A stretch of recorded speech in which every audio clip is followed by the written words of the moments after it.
Hi everyone, and welcome to Jane Talks Trek, where I'll be talking about and reviewing an episode of the original series, The Next Generation, Voyager, Deep Space Nine, or Enterprise. Today, I'm looking at Bada Bing, Bada Bang, from Deep Space Nine's 7th season, or as I like to call it, that time the crew pulled off a heist. This episode was requested by The Shez Bailey and Cynthia Warren. Sorry lovelies, this has been jostled on and off the schedule for years, but we finally got there, so I hope the wait was worth it. Let's get going. We begin the episode with Bashir and O'Brien inviting Vic to another holosuite program, but he's not interested. However, he does sing them a song, written specifically for this episode, until a glitch changes the place to be full of gangsters, all calling for these slinky red feather girls. Vic has no idea what's going on until his old rival Frankie Eyes shows up, saying he's bought him out, and despite O'Brien's best efforts to shut the program down, looks like they're stuck here for now, and into the credits we go. The guys are not sure what to do. They could restore the program to default, but that would erase Vic's memories, which he's not a fan of. So Bashir says they'll talk to the program's creator, and they leave Vic to deal with stuff alone for now. Nog says he'll mess up Frankie's day if he hurts Vic,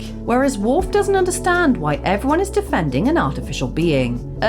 Dude, you served with Data for years. Bashir finds out from the creator that the program had this surprise built into it to keep it interesting, but if they get rid of Frankie, things will be back to normal. Trouble is, anything they use in the program has to be period specific, and if anything happens to Vic, he'll be erased from the program. Sisko tells them off for not working, but Nog mentions the events of It's Only a Paper Moon, and says they'll do whatever it takes. Cassidy tells Sisko about the trouble at Vic's, asking why he's never been, but he changes the subject, and for a second I thought this was a fancy tablecloth. O'Brien and Bashir go to see Vic, who's been beaten up, and while they say for him to lay low while they deal with Frankie, Vic reminds them that if they screw this up, he's toast. Oh, it's gotten all Chicago suddenly, and Odo is impressed before eavesdropping on Frankie's goon, while Frankie himself rigs the cards so Kira can win, and they have a little flirt. Odo shows off his wonky special effects, which I doubt is period specific. But it impresses the gangsters, so he reports back to the group what he learned, and Frankie was sent by a guy called Carl Zemo, who Vic is familiar with.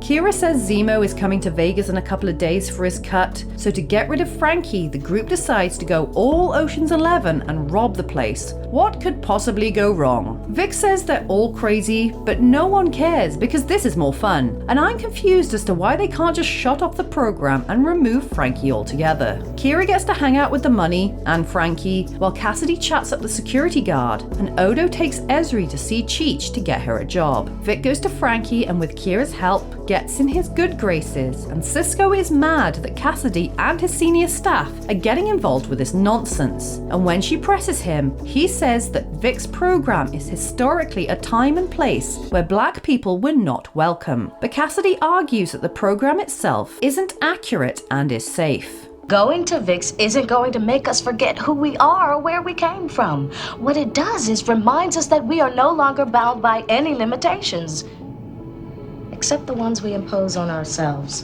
Back in the program, just as the gang are discussing how they need another person for their plan, Sisko shows up and agrees to help. Vic runs through the plan. Kira will distract Frankie while Vic and Sisko try to win big, and the money counting guy will take a break, replaced by another guy. Ezri will take Bashir a drink, who will obviously dump something into the other one, which Ezri will take to the replacement guy and then leave, which will lead to Cassidy telling the guard that O'Brien has robbed her, which will act as a distraction. The spiked drink guy will go running out, leaving Nog to sneak in and open the safe, and Odo, who will be cosplaying as a Trey, will steal the money and walk on out of there.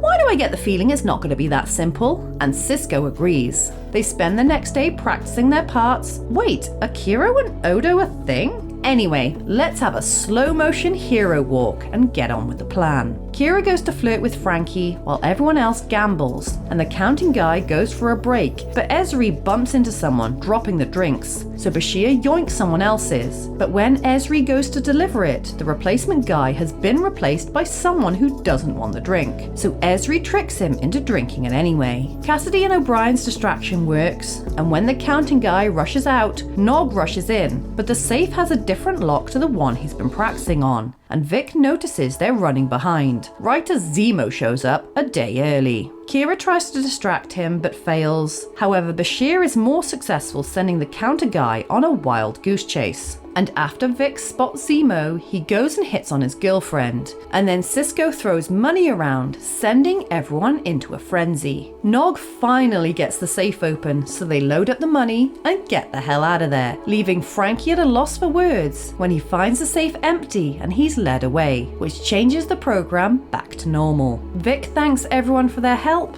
and he and Sisko sing together to end the episode. Yay, a fun standalone episode! That's what I want out of Deep Space Nine, so thanks for suggesting it. This was a simple little heist episode with everyone having a part to play, and you got to see how they all worked together and solved problems on the fly, keeping distractions going, manipulating characters within the program, and supporting each other when things went wrong. But also at the center of it was Sisko's own struggle as a person of color, trying to feel comfortable entering a recreation of a time when people like him were discriminated against. In Star Trek as a whole, the topic of racism is not often addressed, as Starfleet and the wider universe is much more progressive. But once in a while, it's tackled, like in this, Far Beyond the Stars, and let that be your last battlefield. Sisko's point feels akin to today's discussions and debates about can you or should you separate the art from the artist. Vic's program is made to be inclusive, but it's based on something that isn't, and Sisko's story comes full circle when he decides to help Vic and has that lovely moment at the end where they sing together. It's lovely to see Nog trying so desperately to help Vic after he turned his life around in It's Only a Paper Moon, and it was a fun time. And I love how ditzy Esri seems to be compared to Jadzia. She's what I would be like if I tried to be a waitress. Having said all that, what lessens my enjoyment of this episode is it doesn't make any sense to me. There seem to be so many ways around the problem that didn't involve the entire senior staff dicking around on the holodeck for a couple of days pulling off a heist. Some of these options might not have been possible, but the episode didn't consider any of them. The only thing they said was they couldn't reset the program to 0, otherwise Vic would be lost. But they didn't try any of the following: turn the program off and get O'Brien to tinker with it to get rid of Frankie. Ask Felix, the creator of the program, just to undo what he did. Transfer Vic to a different holosuite program, which they said was possible, while they sorted Frankie out without putting Vic at risk.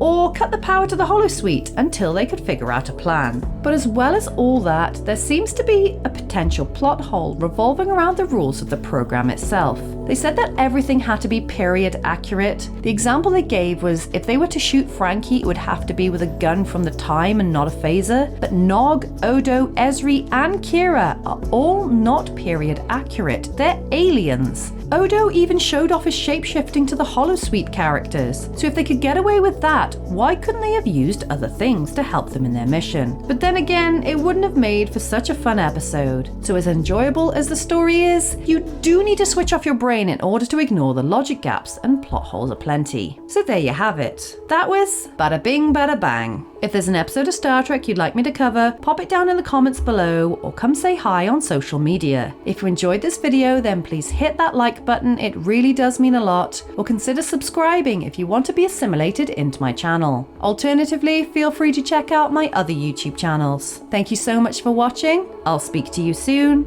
and live long and prosper.